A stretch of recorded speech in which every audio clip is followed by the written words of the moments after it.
कल शाम की प्रश्ना की क्लास में मैं एक हम अपने पार्टिसिपेंट को मैं प्रिडिक्ट करके बता रहा था कि 10 मिनट बाद क्या इवेंट होगा, है ना।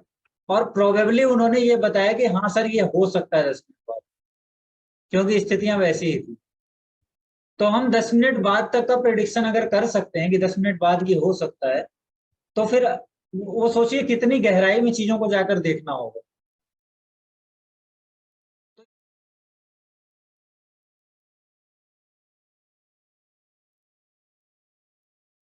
जब भी हम चार्ट बनाते हैं ना, ये बताइए आप में से किस किस ने टेम्पररी फ्रेंडशिप और एनिमिटी के बारे में सुना है? पंचधा मैत्री जिसे हम हिंदी में कहते हैं। अच्छा प्रिंस जी, आपने सुना है, आप जानते हैं उसका फॉर्मेट? सुना है सर, थोड़ा बहुत। ठीक है। जब भी हम चार्ट बनाते हैं, कुंडली बनाते हैं, तो उसमें प्लैनेट्स की स्थितियां होती हैं अपने अपने भावों और अपनी राशि में। होता क्या है, हमें बताया गया है कि कुछ प्लैनेट दूसरे प्लैनेट के साथ मित्रता रखते हैं और दूसरों के साथ वो दुश्मनी रखते हैं, एनिमिटी रखते हैं। और इन दोनों के साथ एक स्थिति ऐसी आती है जहां पर प्लैनेट न्यूट्रल हो जाते हैं एक दूसरे के साथ।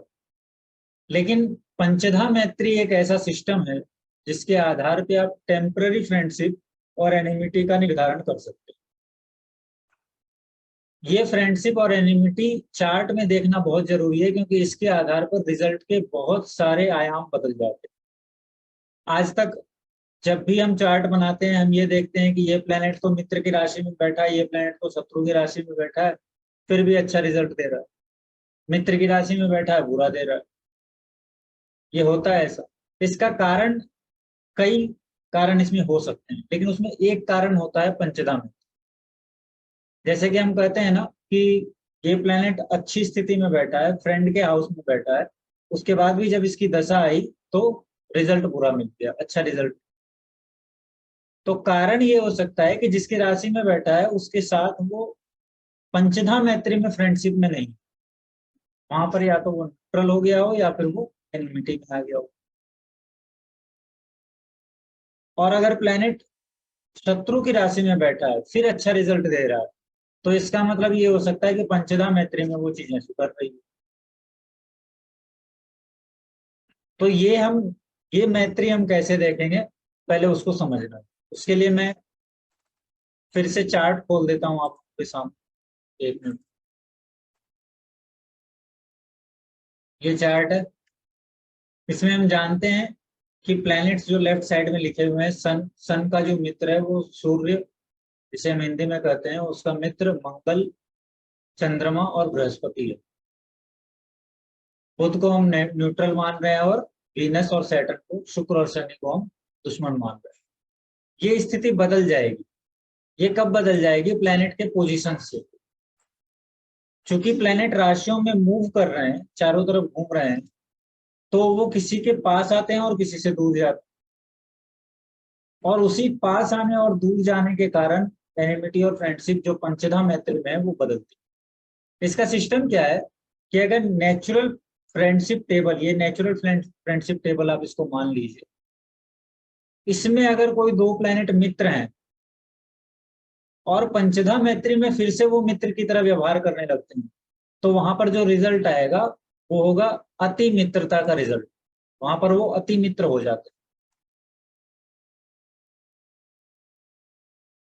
और अगर कोई प्लेनेट, कोई ग्रह किसी दूसरे ग्रह के साथ एनिमिटी निभाता है और उसके बाद वो पंचधा मैत्री यानी कि टेम्पररी फ्रेंडशिप और एनिमिटी में फ्रेंड हो जाता है, तो नेचुरली वो एनिमी है, लेकिन स्थिति के कारण, कुंडली में प्लेनेट की स्थिति के कारण वो फ्रेंड है। तो वैसी स्थिति में वहां पर वो न्यूट्रल हो जाए, क्योंकि वो नेचुरली, नैसर्गिक रूप से दुश्मन था और अब यहाँ पर फ्रेंड हो गया। तो फ्रेंडशिप और एनिमिटी को मिलाते हैं तो वो न्यूट्रल हो जाए। फ्रेंडशिप में फ्रेंडशिप जब मिलाएंगे तो मोस्ट फ्रेंडली हो जाएगा, अति मित्र। और दुश्मनी में दुश्मनी मिलाएंगे तो वो अति शत्रु हो जाएगा, मोस्ट एनिमी हो जाएगा। इसको कैसे देखेंगे ये समझ लेते हैं। मैं आपके सामने एक कुंडली शेयर करूँ।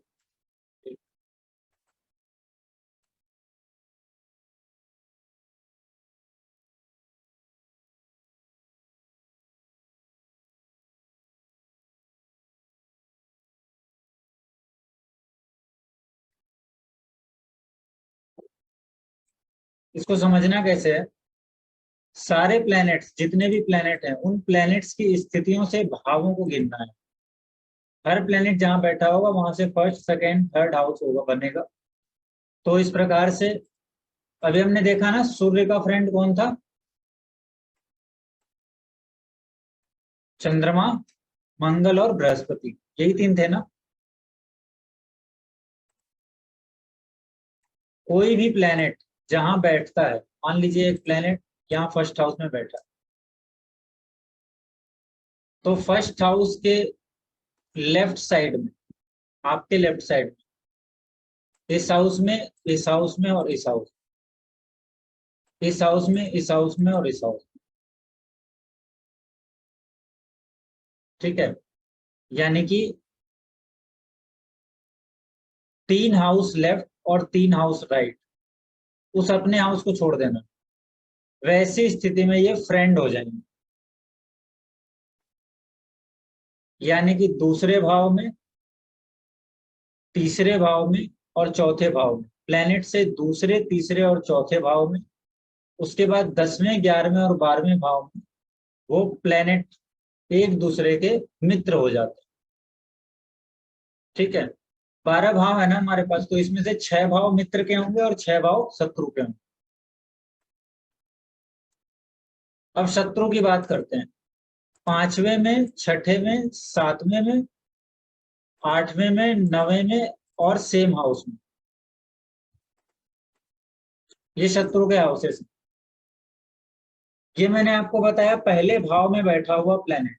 यानी कि अब इसमें अगर हम प्लेनेट को लगाएं, तो यहां पर अगर हम सन डालते, सूर्य, तो सूर्य और बृहस्पति एक दूसरे के मित्र हैं। और अगर बृहस्पति यहां से तीसरे भाव में बैठ गया, जो कि मित्र का भाव है, सूर्य के भाव से तीसरा भाव है ना, सूर्य का ये भाव है, यहां से तीसरा भाव, ठीक है। फर्स्ट, सेकेंड, थर्ड, तीसरे भाव में ये प्लेनेट आ रहा है, तो ये दोनों पहले से मित्र हैं और यहाँ अपनी स्थिति के कारण भी वो मित्र हो गए। तो इनका रिजल्ट क्या होगा? इनका रिजल्ट होगा अति मित्रता का रिजल्ट, ठीक है। इस चीज को आप दशा पे यूज कर सकते हैं, ये दशा पे काम आता है। हालांकि ये अल्टीमेट रिजल्ट नहीं देता है, लेकिन ये एक फैक्टर है देखने का। तो ऐसी स्थिति में पंचधा मैत्री में आपके कुंडली में जो भी प्लेनेट एक दूसरे, एक ही हाउस में बैठे होंगे, 2 प्लेनेट, वो एक दूसरे से एक्चुअली शत्रुता में।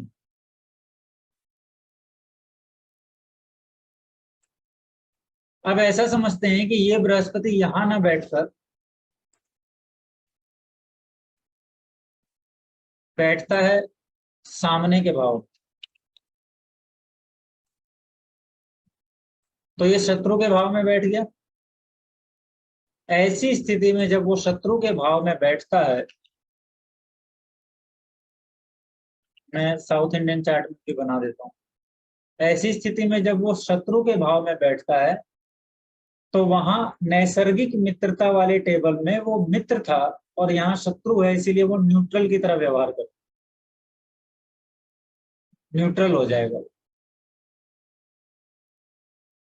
ठीक है। अब हमने देखा ना, शत्रु भी थे, जैसे सूर्य और शनि, वो दोनों शत्रु हैं। अब मैं यहाँ पर क्या करता हूँ, मैं हाउसेस बदलता हूँ। कुछ लोग जो बहुत बेसिक है उनको चीजें समझ में। अब मानते हैं कि शनि 10वें भाव में बैठा है, सूर्य और शनि ये दोनों शत्रु हैं, तो सैटर्न को मैं यहाँ बिठाता हूँ। शनि यहाँ बैठ गया 10वें भाव में।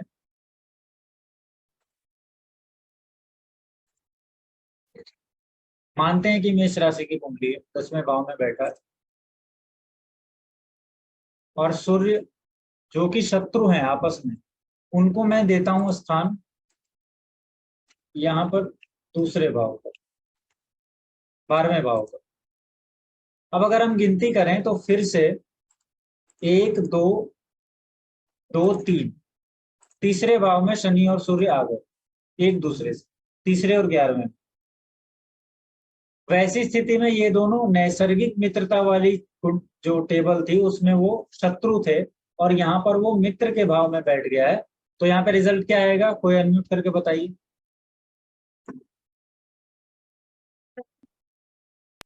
सॉरी,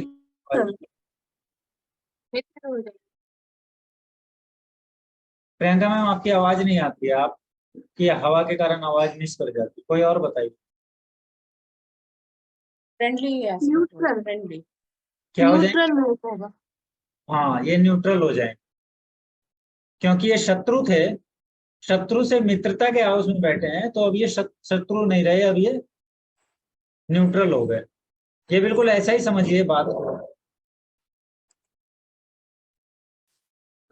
इस बात को ऐसे समझना है एक उदाहरण से, कि मान लीजिए कोई व्यक्ति है जिसको आप पसंद नहीं करते। ठीक है, एक व्यक्ति है हमारे, नॉर्मली अगर हम पारिवारिक और सामाजिक स्थिति को देखें तो कई बार ऐसा होता है कि हमारे साथ के कुछ लोग, हमारे मित्र, हमारे परिवार के कुछ सदस्यों के साथ ऐसी स्थिति बनती है कि हम उनको फिर पसंद नहीं करते। वो जहाँ होते हैं वहां हम बैठना नहीं चाहते, वो जहाँ है वहां हम जाना नहीं चाहते, है ना। हम उनसे बात करना नहीं चाहते क्योंकि वो हमें पसंद नहीं, बात खत्म। लेकिन कई बार क्या होता है कि कोई पार्टी अरेंज हुई जहां पर आपको भी बुलाया गया और उनको भी बुलाया गया। आप दोनों में बहुत शत्रुता है, दोनों एक दूसरे को आंख भर के देखना नहीं चाहते। लेकिन वहां जिन्होंने आपको इनवाइट किया है, दोनों को इनवाइट कर लिया, अब आप किसी दूसरे के यहाँ हैं, किसी पार्टी में, किसी फंक्शन में। वैसी स्थिति में आप क्या करते हैं? वैसी स्थिति में आप उस व्यक्ति, आप मना भी नहीं कर सकते कि मैं नहीं जाऊंगा, क्योंकि जिसने इनवाइट किया वो भी आपका बहुत अपना और वो भी आ रहा है। तो वैसी स्थिति में आप क्या करते हैं, एक न्यूट्रल व्यवहार बनाते है ना, क्योंकि वहां पर आपके फ्रेंड की तरह वो व्यवहार, वहां पर जहां पर वो पहुंचा पहुंचा है, वो आपके फ्रेंड का घर है, आपसे मित्रता रखने वाले किसी व्यक्ति का घर है। मैंने बताया ना, प्लेनेट जहां बैठा है वहां से लेफ्ट साइड और राइट साइड, तीनों में 3 3 घरों में, दोनों में 3 3 घरों में वहां पर फ्रेंडशिप होगी। तो अब जहां पर आप इनवाइटेड थे वहां पर फ्रेंडशिप का हाउस है, और आ गया वहां शत्रु, तो आप क्या करेंगे? न्यूट्रल व्यवहार करते हैं कि मैं उससे, ऐसा भी नहीं है कि बात ही नहीं करूंगा, ऐसा भी नहीं है कि मैं उसे देखूंगा ही नहीं, जितना सवाल पूछा जाएगा हाँ ना मैं जवाब दे दूंगा, वहां से निकलूंगा, बात वैसी की वैसी हो। करते हैं ना ऐसा, बहुत सारे लोग करते हैं न्यूट्रल व्यवहार। वही चीज कुंडली में भी होती, सेम चीज। मैं हमेशा कहता हूं ना, प्लेनेट को समझना है तो आदमियों को, समाज को, व्यक्तियों को समझिए, और ये उदाहरण इस स्थिति पर बिल्कुल सटीक बैठता है। ठीक है, फिर से एग्जाम्पल पर आते हैं। किसी को नहीं समझ आया तो एक एग्जाम्पल और देते हैं।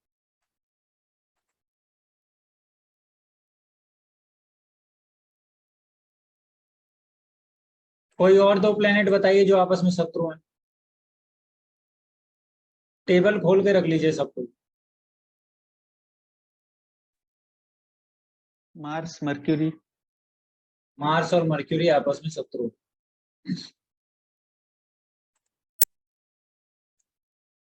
हमारे टेबल में है वो शत्रु? हाँ सर। ठीक है, तो मैं मार्स को ये स्थान देता हूं,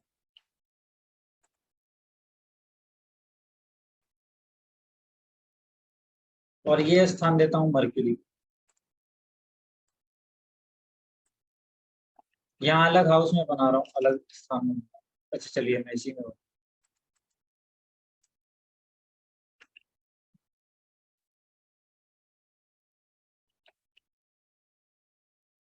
अब सिद्धार्थ जी बताइए, ये लोग, ये दोनों की स्थिति क्या हो?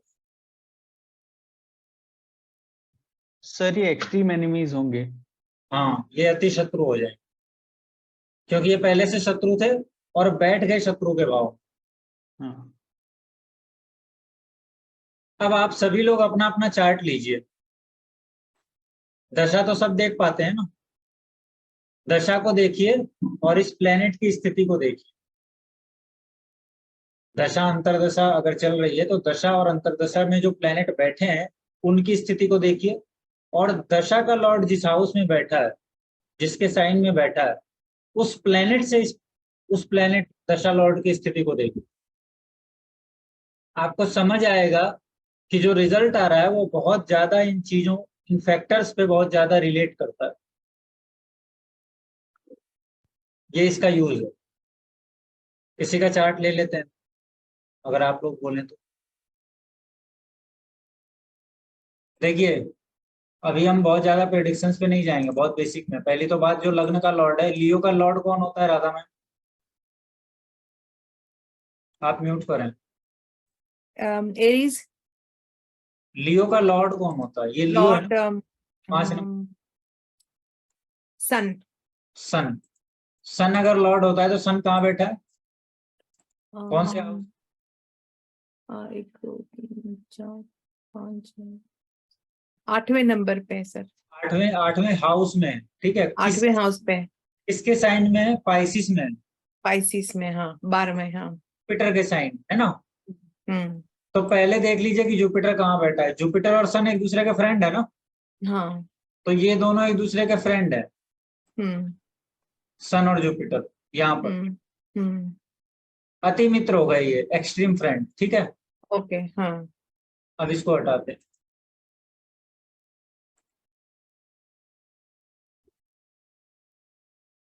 शनि का इनके लिए, शनि की दशा चल रही है ना अभी। हाँ। अब देखिए एक सूत्र और आपको बताता हूँ, कई सूत्रों को मिलाकर प्रिडिक्शन होता है। अब यहाँ पर क्या है, लग्न का लॉर्ड सूर्य और दशा चल रही है शनि की। सूर्य और शनि एक दूसरे के शत्रु है ना? और यहाँ जी। भी बैठे हैं एक दूसरे के शत्रु के भाव में। हाँ। सूर्य यहाँ है और सूर्य से 8वें भाव में शनि बैठा है, जो वक्री भी है, रेट्रोग्रेड। 8वें भाव का प्लेनेट शत्रु होता है, मैंने बताया। शत्रु शत्रु की राशि में बैठा तो ये अति शत्रु की राशि में अति बैठ गया। शत्रु, हाँ। यानी कि शनि की महादशा का समय इनके लिए डिफिकल्ट जाएगा। गोचर वगैरह चेंज करेंगे तो दिक्कतें कभी कभी कम ज्यादा हो सकती है। इवेंट्स अच्छे भी होंगे, ऐसा नहीं है कि अच्छे नहीं होंगे, क्योंकि शनि की दशा बहुत बड़ी होगी। लेकिन ये पीरियड इनके लिए बहुत प्रोग्रेसिव नहीं जाएगा, ठीक है। इन सारे सूत्रों को अभी लिटरली नहीं लेना है, बस समझ पैदा करनी है कि मैं क्या कर रहा हूँ। सर ये अभी समझ में आया कि वो मित्रता और शत्रुता जिस जिसमें बैठे, तो ये समझना था, तो ये समझ में आया सर। आया ना? अच्छा अब ये देखिए कि शनि में शनि का अंतर चल रहा है। दशा ये है, अंतरदशा जो चल रही है वो ये चल रही है। मैं आपको एक मोटा फैक्टर बता रहा हूँ, क्योंकि बहुत लोग अभी दशा अंतरदशा ही नहीं समझते कि क्या होता है। तो हम चार्ट को बस देख रहे हैं, शनि में शनि का चल रहा है अंतर। तो ये शनि में शनि का अंतर नेचुरली खराब होगा ना, क्योंकि लग्न लॉर्ड से इसकी स्थिति अच्छी नहीं है। लग्न लॉर्ड कौन है? मालिक है कुंडली का। लग्न कुंडली का मालिक होता है, बाकी के सारे भाव एक्चुअली लग्न को सर्व कर रहे होते हैं। तो ये स्थिति 2021 से इनकी मोटे तौर पे हम कहें कि अच्छी नहीं जाने वाली है ना। राधा मैम काम कर रहा है 2021 से? नहीं सर, इनका बहुत पीरियड खराब चल रहा है। नहीं तो मैं वही कर रहा हूँ, काम कर रहा है ना जो हम देख रहे हैं। हाँ हाँ, हाँ बिल्कुल कर रहा है सर, हाँ। हाँ, इसी प्रकार से आप मोटे मोटे तौर पे देख सकते हैं इन चीजों को, ठीक है। मोटे मोटे तौर पे जब आप देखेंगे तो आपको एक आइडिया लग जाएगा, और उस आइडिया के आधार पर आप स्थितियों को गंभीरता से जज कर सकते हैं। ये सब बहुत बेसिक फैक्टर्स हैं। इसके आधार पे आप फाइनल जजमेंट नहीं देंगे, क्योंकि जब आप प्रिडिक्ट करते हैं ना तो आपको मंथली प्रिडिक्शन, डे प्रिडिक्शन तक करना होता है। कल शाम की प्रश्ना की क्लास में मैं एक अपने पार्टिसिपेंट को मैं प्रिडिक्ट करके बता रहा था कि 10 मिनट बाद क्या इवेंट होगा, है ना। और प्रोबेबली उन्होंने ये बताया कि हाँ सर ये हो सकता है 10 मिनट बाद, क्योंकि स्थितियां वैसी ही थी। तो हम 10 मिनट बाद तक का प्रिडिक्शन अगर कर सकते हैं कि 10 मिनट बाद ये हो सकता है, तो फिर वो सोचिए कितनी गहराई में चीजों को जाकर देखना होगा। तो ये तो बहुत ऊपर की चीजें मैं बता रहा हूँ। इस तरीके से बस आप समझ पैदा कर सकते हैं, इससे फाइनल प्रिडिक्शन नहीं आएगा, लेकिन एक समझ आ जाएगी कि कैसे स्थितियां बन रही है कुंडली में, ठीक है। कोई सवाल? सर अभी इसी चार्ट में अंतर्दशा मर्क्यूरी का शुरू होने वाला है 20th अक्टूबर 2024 में। हालांकि ये क्या शनि के घर में ही बैठे हुए हैं मर्क्यूरी, लेकिन उनका बहुत अच्छा फ्रेंडली एस्पेक्ट नहीं है इन पोजीशन वाइज, सो न्यूट्रल रिजल्ट देगा इसमें भी। नहीं, रिजल्ट न्यूट्रल नहीं आएगा। रिजल्ट इसलिए न्यूट्रल नहीं आएगा क्योंकि शनि एक्सॉल्टेड है। शनि एक्सॉल्टेड है 3rd नंबर हाउस में। अभी हमारे पास यहाँ पर बहुत बेसिक लोग हैं, तो मैं बेसिक लोगों से ये रिक्वेस्ट करूंगा, घबराना नहीं है मैं जो चीजें बोल रहा हूँ। ये 3rd हाउस में बैठा है, एफर्ट्स के हाउस में बैठा है। शनि एफर्ट्स का कारक है, तो ये एफर्ट्स कराने लगेगा, है ना, उल्टा बहुत ज्यादा मेहनत में डालने लगेगा, है ना। तो व्यक्ति को स्ट्रगल बढ़ाएगा ही, क्योंकि रेट्रोग्रेड भी है और एक्सॉल्टेड भी है। और मर्क्यूरी के साथ उसकी स्थिति हालांकि न्यूट्रल है, लेकिन मर्क्यूरी इस कुंडली के लिए कैसा है वो भी देखना पड़ेगा। ठीक है, अभी हमारा नेक्स्ट टॉपिक वही है, इसके बाद हम उसी पे जाने वाले, क्योंकि बहुत थ्योरी मैं पढ़ा चुका आपको 2-3 क्लासेस में। कुछ चीजें इंटरेस्टेड करेंगे, फिर से हम एक बार थ्योरी पे आएंगे। ठीक है, और कोई सवाल इस पे? अच्छा, एक बात और कहता हूँ, हम नवांश को भी देखते हैं फाइनल रिजल्ट के लिए, हम नवांश को भी देखते हैं। देखिए, शनि यहाँ पर अपनी राशि में है, नवांश 5वें भाव में। ये शनि एक्चुअली व्यक्ति को फुल्ली स्ट्रगल देगा, फुल्ली स्ट्रगल। यानी कि शनि की दशा से पहले जो व्यक्ति था, शनि की दशा के बाद उसकी पूरी स्थितियां धीरे धीरे बदलने लगी।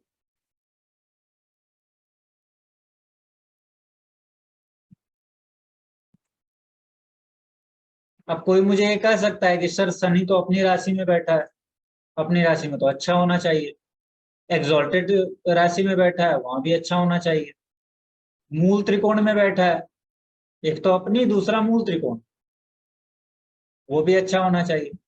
तो सूत्र और भी हैं। कई बार जो चीजें बाहर से अच्छी दिखाई देती है वो एक्चुअली अच्छी नहीं जा रही। ठीक है, और इस मामले में आपको हमेशा ध्यान रखना है कि जब भी किसी की कुंडली लें तो उसके टाइम, बर्थ का जो टाइम है ना, उसके सोर्स का ख्याल रखें कि वो सोर्स क्या है। अगर हॉस्पिटल का टाइम है तो बहुत मामलों में 10 मिनट 5 मिनट आगे पीछे होता है, और अगर वो आगे पीछे है तो वो एक्यूरेट नहीं है। उतनी सी एक्यूरेसी में प्रॉब्लम लग्न चार्ट और D9 के लिए, तो लग्न चार्ट के लिए तो सही है, D9 के लिए कई हालतों में वो प्रॉब्लम वाली हो सकती है, लेकिन बाकी के डिविजनल चार्ट्स में वो दिक्कत है, वो एक्यूरेट टाइम नहीं है। तो कोशिश करें कि आपके पास एक्यूरेट टाइम। ठीक है।